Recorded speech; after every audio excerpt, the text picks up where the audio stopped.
episode 224 of the Extra Mile podcast for bar exam takers. This is your host, Jackson Mummy. I'm glad to be with you today. Thanks so much for taking time out of your day to check in with us, find out what's going on in the world of the bar exam. And boy, this has been a week when it felt like finally we could take a little bit of a breath. We'd just gotten through that big moment in which we had New York, Georgia, and Texas results all out within a few days of each other. And then kind of a quiet week. Now, this week, as this episode is releasing, we're just a couple of days ahead of the big release, which is the California bar results on Friday, November 16th, 6 p.m. Pacific time. And that is typically the largest bar exam in the country. I assume that that will be the case again this year. So good luck to all of you who are waiting for your California bar exam results. We hope that they're favorable and look forward to hearing some great stories as those results come out. We also know that based on everything else we've seen around the country this year, the general trend in bar results has been down and negative.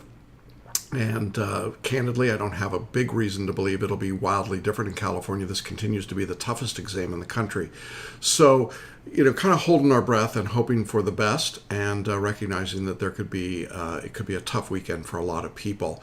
I think the one thing I would say, if you're a California bar taker from July 2018, you need to get through the process. If you don't pass, get through that grief process as rapidly as you can, as in use the weekend, Saturday and Sunday, and then start your studies right away, getting ready for February 2019. The clock is not in your favor right now, and with the timing of an early Thanksgiving and a late exam release date, it makes it really difficult for people. So really just want everybody to kind of get themselves ready, do your research and your work now if you think there's a possibility you didn't pass, and then be ready to jump right back into your studies as quickly as you can. Now, I want to just let you know, if you are having to take or planning to take the bar exam in 2019, we have a special free live training for you. It's this Thursday night, that's November 15th at 7 p.m. Eastern, that would be 4 o'clock Pacific. The title of our training is Do Something Different, Make the Next Bar Exam Your Last Bar Exam. And in this 90-minute training, I'm going to walk you through the 4 steps that passing bar takers follow based on thousands of case studies. We'll hear from several students in their own words and on video about what they did differently and why it worked for them. And we'll show you step-by-step the process you want to follow. Now, this training is completely free, but you do need to register, and you can do that in one of a couple of different ways. You can go to our website at celebrationbarreview.com/webinar, or you can check out the show notes here on the video or in the audio page. Now, if you'd like to, if you're listening to this podcast and you'd like to watch it, we do have that option. Just go to celebrationbarreview.com/224. That's the episode number, and you can watch the entire episode there. Or you can check us out on audio on Apple, iTunes, on iHeart, and on Spotify, among others. So in any of those places, you will see the link for the free training. Now, if Thursday the 15th is not a good time and date for you, there's also a daily on-demand version of the same information, and you can see that button and just click on that instead. I will say that if you can come to the training on Thursday night, it's great because in addition to being a live presentation, I also do a Q&A at the end, and usually find that really helpful for people to just answer questions they've got about the bar exam and about this approach that we're teaching. So I encourage you to join me on Thursday the 15th at 7 p.m. Just go to celebrationbarreview.com/webinar. Well, in today's episode, because we don't have any new bar exam results to come out, we can, again, as I say, sort of take a moment and catch our breath. And I had the opportunity last week to do an interview with a successful Georgia bar taker.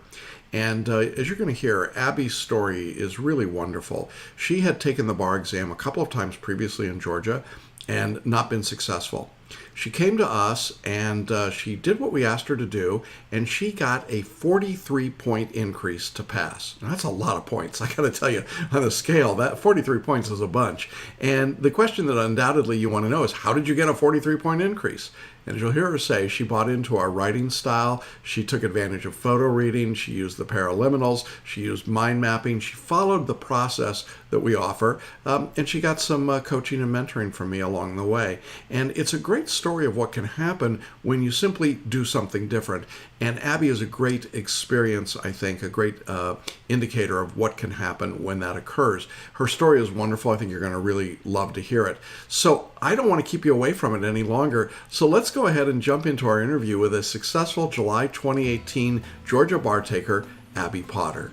Welcome back to Hanging Out with Successful Bar Exam Takers, and I have a really great story to share with you today. A student from Georgia, Abby Potter, and Abby is a new member of the Georgia Bar. Hi, and welcome, and congratulations. Hi, Jackson. Thank you. Thank you. It feels good. I'm so excited for you. The Georgia Bar exam in July 2018 was a train wreck for most people, and out of the debris came Abby Potter. And you survived it. And what a great story I know that you've got to tell everybody. And so I'm just really excited, but you must be like floating at this point. Yeah, I got my results about 2 weeks ago, so the excitement has calmed down a little bit, but it's still, it's still shocking. People at work will come up to me and congratulate me, and it's still kind of weird, for Feels good sure. though, doesn't it? It's a It good feels weird. good. Feels really good. Feels really good to not fail, for sure. Yeah. So this was not your first time taking the Georgia Bar. No, this was my third time taking the Georgia bar. Okay. And the first I time with graduated. us. Yeah. Yeah, first time with you guys. I took the bar right out of the first summer out of law school. Did not do well. I used sort of the big bar box review that everybody at school was using. I did not do well. I got to use the same prep course the second time because it was free, which the second time I really didn't go by their study guide or by their program. I sort of used all the things I liked about it and didn't use the stuff I didn't like about it. And I also got a tutor with them and didn't do well. I did increase my score 10 points overall. But I was still far from passing. So I was scared because if I keep taking this in 10-point, increase, that those are the results, I might have to take this like 4 or 5 times. So Yeah. I knew I needed a new plan. So Yeah. so that's when I signed up with you guys. Okay. So I'm gonna go to the big news first, and then we'll work our way back. Okay. You told me before we started, you had a total overall point increase of 43 points to That's pass the right. Georgia Bar. Okay, so It's 43 points. I've heard those stories before, and I'm like, well, that's not going to happen to me. That's not it's, but it did. It did. Yeah. Wow, congratulations. That is Thank you. really extraordinary. So I think you bought into the concept that you had to do something different, right? Right, right. One of the I came across your some of your podcasts. I remember before taking the bar the second time, I would Google things like what should I be doing 10 days before the bar, or last weekend prep, and your name, your stuff kept coming up. And I thought, this is the type of stuff I need, because I was kind of flying solo the second Hmm. go around. Um, and so it was nice to know that those were things other people were thinking of, and I needed a little guidance. And so I said to myself, I said, if I don't do well this time, I'm going to call that guy, because all the questions I seem to have, he seems to already have thought of those and be on point. So when I got the results, um, I called you the next day. Yeah, and So I remember it was like you'd gotten the results and you were obviously disappointed. hmm You went to a good law school. You went to Emory, right? hmm Yeah, pretty good law school. And so it's got to feel like, what's going on here? And sure. but there was also something in your demeanor that made me think you were just really determined, that you weren't going to just keep banging your head into the same old wall. So we talked about doing things hmm differently, right? And one Sure. of the things that we discussed and that you ultimately ended up doing was using photo reading. Am I correct hmm about that? hmm Yeah. And so I definitely want to talk about that in a minute. But Sure. I think that there was this general sense of, okay, results are in, I'm going to make a decision now, I'm going to move forward and really get after it immediately. Was hmm that sort of your mindset at that point? Sure. Yeah, absolutely. And I knew that I needed to do something different. And I had already, I guess, knew a little bit about you or and your program, and so it was an easy decision to call you. But I didn't. I had heard of photo reading. I didn't know what it was, but I enjoyed the idea, or it was I needed to do something different. And what I was doing was hanging out in my pajamas in the basement 15 hours a day by myself, going over note cards, looking at lectures, doing outlines. And it was like, I know I'm not, you know, a stupid person, but like this just isn't clicking. I mean, how can somebody spend so much time looking at this stuff and then, get this number? And so I liked your sort of whole life wellness balance, in addition to the photo reading and the mind mapping that I learned more about once I got started with you.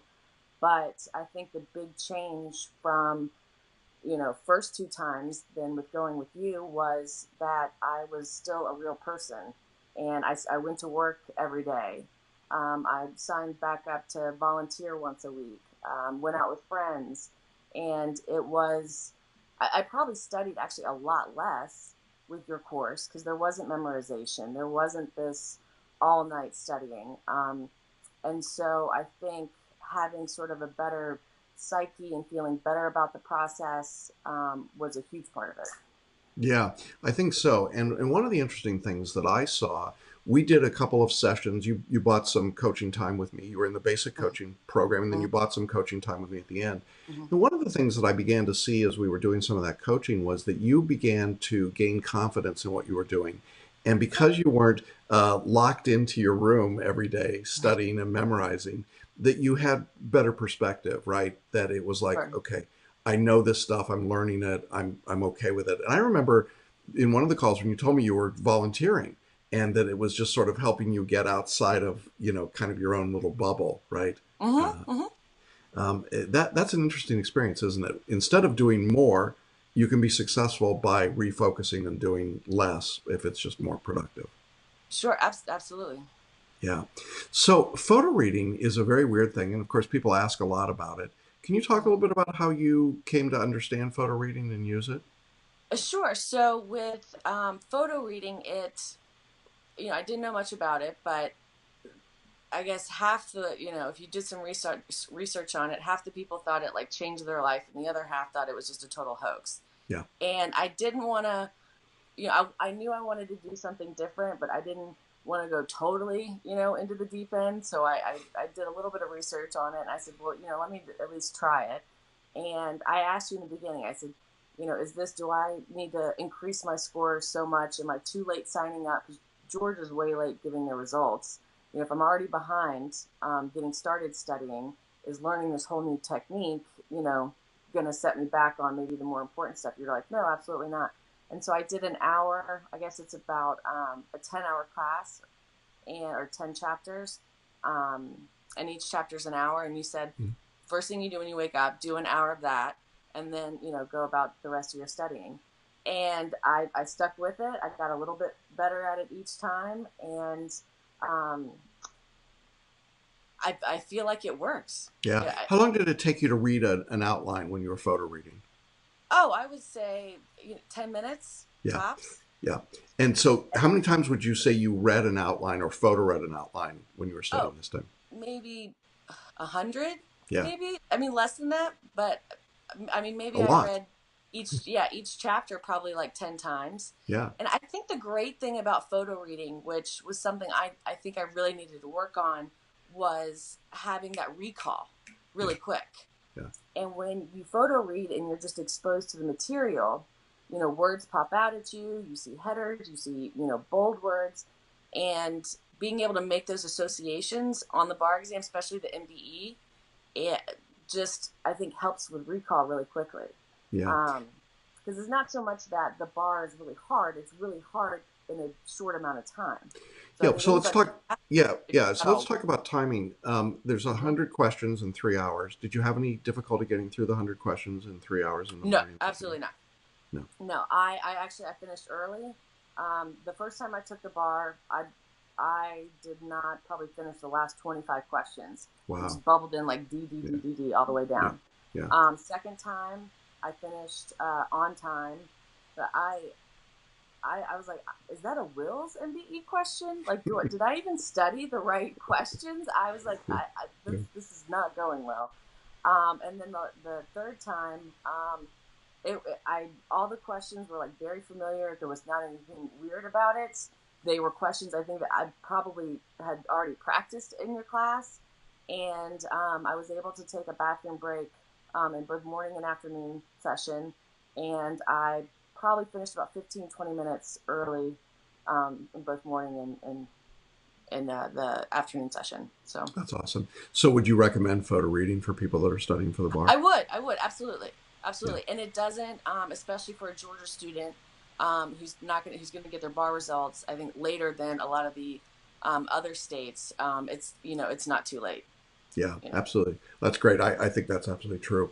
Let's talk about the Tuesday day of the exam, because in Georgia you've got the 5 essays and the two MPTs.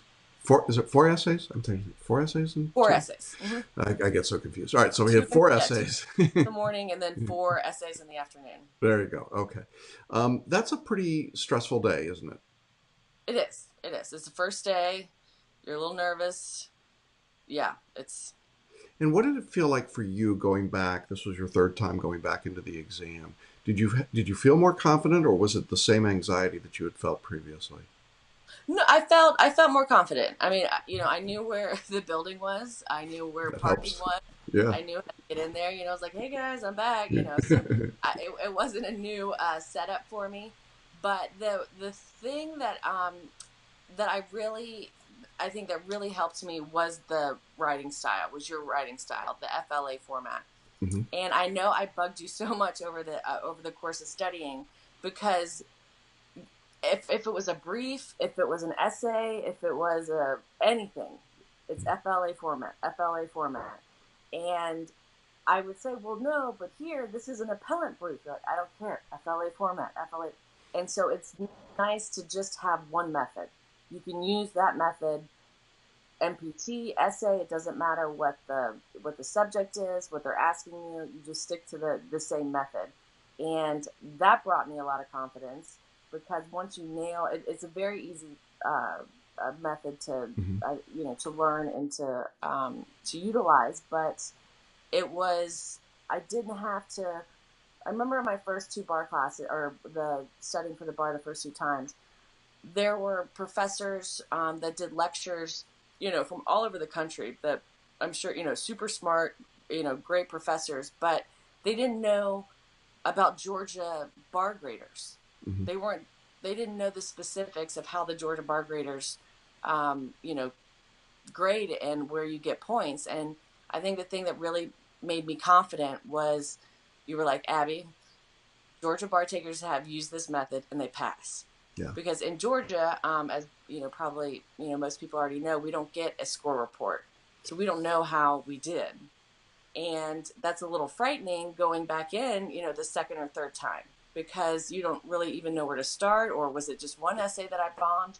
And so when you said to me, "Listen, Georgia students have used this method and they've passed," I was like, "All right, I'm in."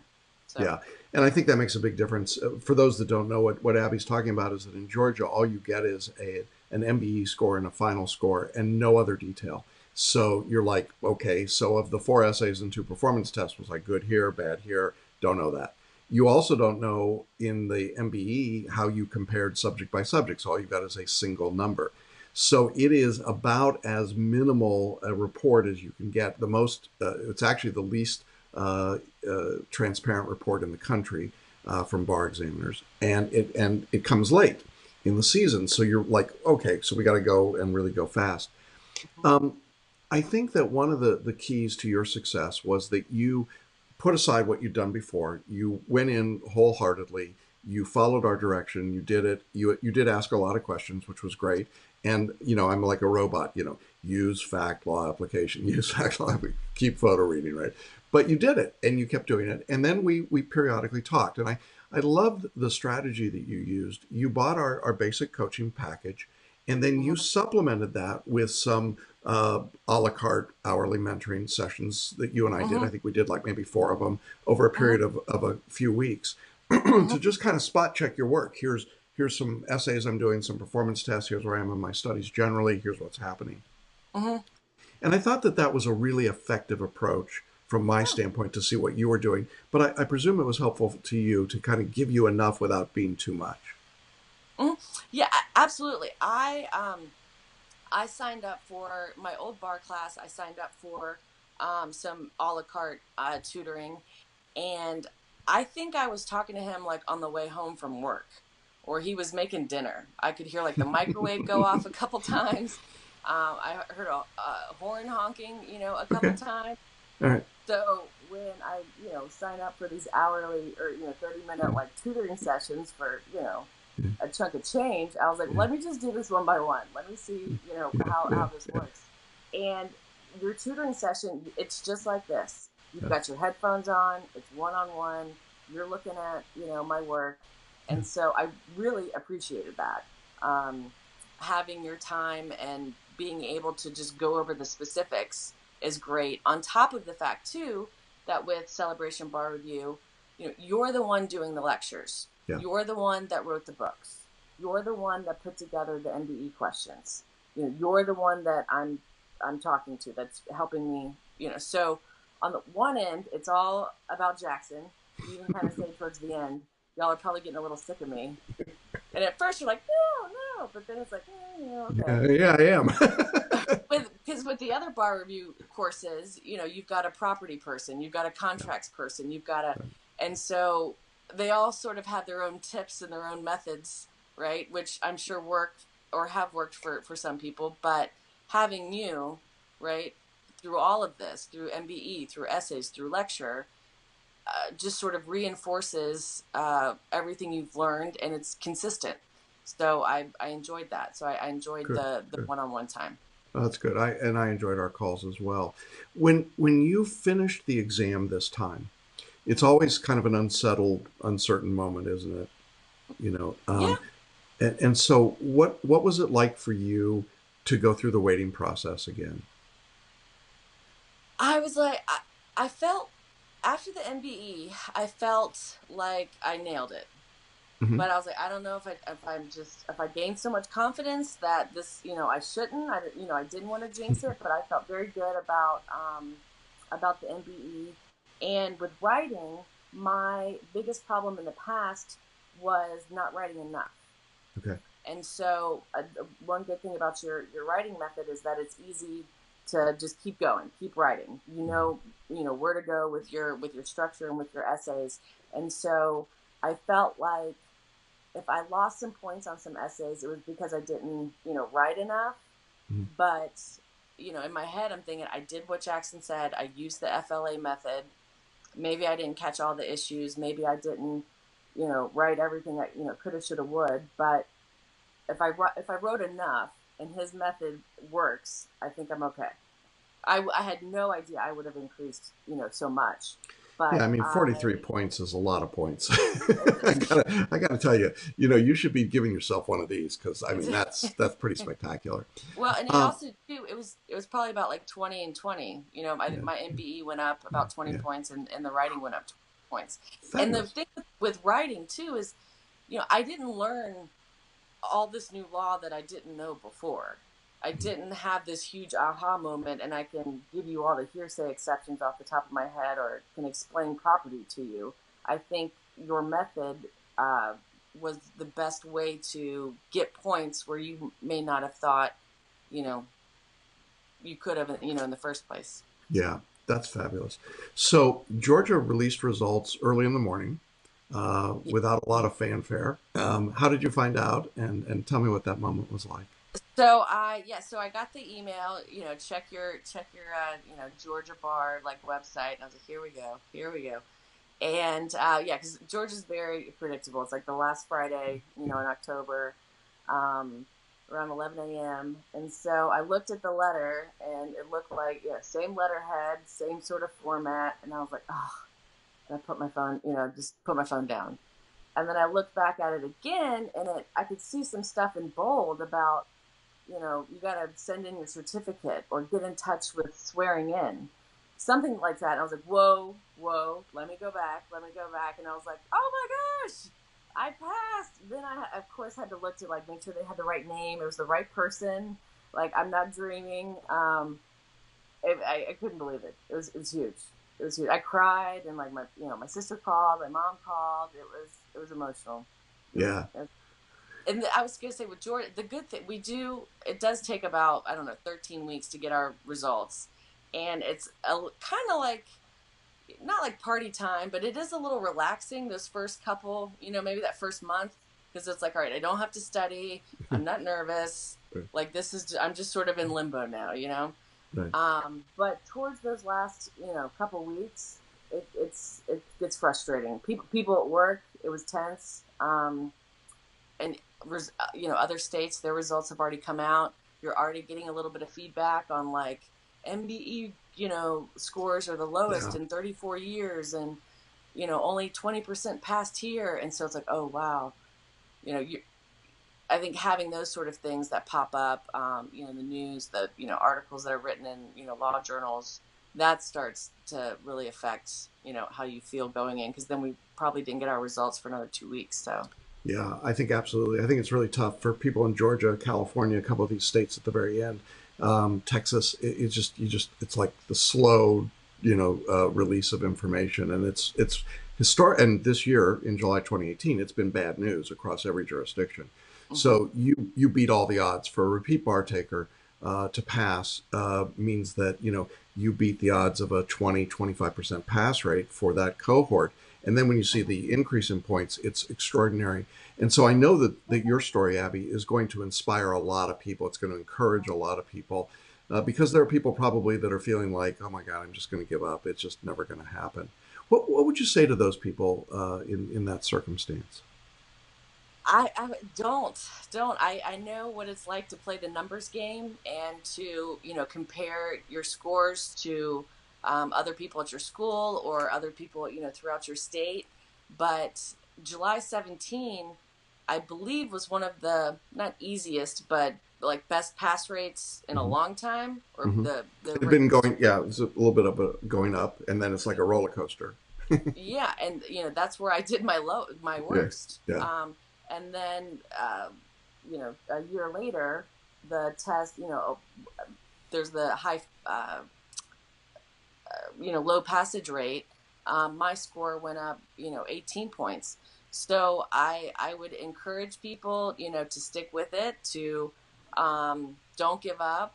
I think that whatever it is you're doing, or haven't been doing, figure out, you know, what the best course of action is for you, and really where you think you're struggling, and focus on that. But I Yeah. feel like, go ahead. Yeah, no, I think that's absolutely right. Find your strengths and your weaknesses, but also it seems to me that the key for you was this idea to do something different, right? That if Mm-hmm, you'd just mm-hmm, been doing the same thing, then you're really susceptible to all of the stuff that's going on generally. But because you took a completely different approach to the writing, to the studying, to the MBE practice, it gave you a completely different, clean start, if you will, mm-hmm, into the exam. Yeah. mm-hmm. And then also too, it's the meditation Hmm. and I forget the name of it. What are they called? The paraliminals. Paraliminals. The paraliminals. Yeah. They were fun. They were fun. I because sleeping, getting on a normal schedule, still working part time. I really enjoyed I would do a little bit of yoga in the evenings and then meditate. And I think that finding that sort of like inner peace and just taking the time to be quiet and to be still, Yeah. and to this whole world is not about Abby taking the bar right now. There's other things going on, and just to be able to sort of like center myself and have that time, helps. So I like the paraliminals, That's and I awesome. felt like, well, I'm sleeping and I'm getting smarter. So There you go. it's a It's a win. twofer. That's awesome. Well, I'm so pleased for you. I'm so excited. I know that it feels like a huge weight off your back, and now you're ready to move on, get your life back, and move on. What kind of law do you want to practice? What's the next step for you? I like criminal law, medical malpractice. I don't know what the future holds, but I'm excited. Yeah, yeah, that's great. And now you can sort of pivot and start thinking about this, world differently. So that's really exciting stuff. It is really the reason we do the work that we do is to have moments like this where we get to enjoy and celebrate your successes. And so this is a big, big win and a great story. And as I say, I know there are many people will be inspired by it. So I really appreciate you being willing to share the story and being so open and transparent about what's happened. Any other comments or thoughts that you want to share with us? Um, no, I would say I also, being in your course, the Facebook groups I Yes. think really helped, and your weekly seminars Yeah. that you would have. I believe they were every Friday Yeah. at 2 or 3, and you would have sort of a tip of the week or thought for the week. And I liked how it was a way to like check in.